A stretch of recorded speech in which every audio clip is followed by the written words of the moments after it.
আমরা ইতিমধ্যে আপনাদেরকে প্রথমেই আমরা অবগত করেছি যে আমাদের আদাবর থানা কর্তৃক বেশ একটা সাফল্য রয়েছে।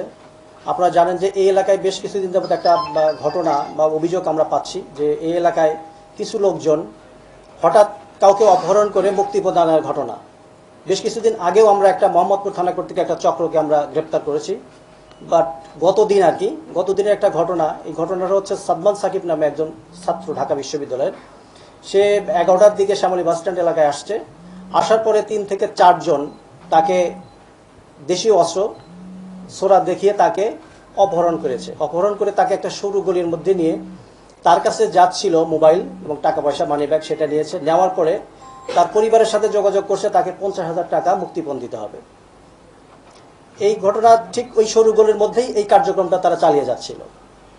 এই এলাকায় বিশেষ করে এই আমার টহল পুলিশ, আমাদের শ্যামলী বাসস্ট্যান্ড এলাকায় আপনারা দেখেছেন যে আমাদের টহল পুলিশ প্রায় এখানে টহল দিয়ে থাকে। এই টহল পুলিশকে দেখে তারা যে চাকুটা যেটা বের করেছিল সেই চাকুটা তারা লুকিয়ে ফেলে এবং পাশাপাশি যে ভিকটিম যিনি ছিলেন তিনিও একজন মনের মধ্যে একটু সাহস পায় যে পুলিশের গাড়ি সে দেখেছে এবং সাথে সাথে সে চিৎকার করলে সাথে সাথে যে আমাদের টহল পুলিশ যারা ছিল তাৎক্ষণিক ঘটনাস্থলে যায়। গিয়ে যখন পুলিশ আসার দেখে তখন যে 3-4 জন পাশে ছিল, জাহিদ ছাড়া বাকি সকলেই পালিয়ে যায়।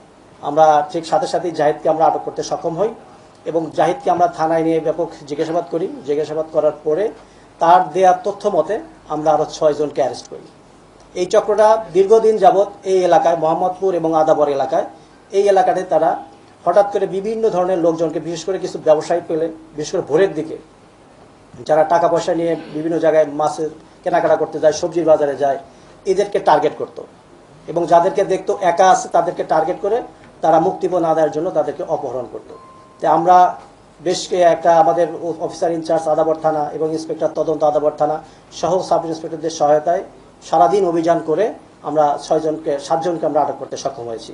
এর মধ্যে মূল মাস্টার মাইন্ড হচ্ছে জাহিদ সহ আরও 2 জনের নামে 2টা করে মামলা রয়েছে আমরা এখন পর্যন্ত জানতে পারছি এবং এদের বিরুদ্ধে আদাবর থানায় মামলা রুজু হয়েছে এবং এদের যে 7 জনের বিরুদ্ধে আমাদের পরবর্তী আইনগত ব্যবস্থা প্রক্রিয়াধীন রয়েছে এবং আমরা এদেরকে রিমান্ডে নিয়ে আসবো।